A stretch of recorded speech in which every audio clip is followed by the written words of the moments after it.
If you are here, it means that you need help with number 6. The first step in any factoring problem is to search for a greatest common factor. There is none, so I'm going to try to figure out what rule I need to use. Since it begins with x squared, a term that has x squared in it, 25 is a perfect square, and there's subtraction, I'm going to try to use difference of squares rule.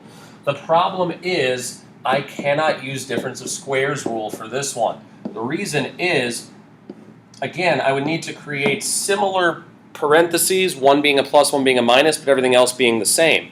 I can put a plus and a minus, and I can put a 5 and a 5. However, my only options here would be either 2x and 3x. Those are not the same. Or I could do x and 6x. Those are also not the same. Since I can't come up with the same thing that would multiply together to make 6x squared, this one is prime. The key things that you are looking for to determine if it's prime or not prime when looking at difference of squares rule is you are looking for perfect squares and subtraction. 25 is a perfect square, but 6 is not a perfect square because there is nothing that multiplies by itself to get 6.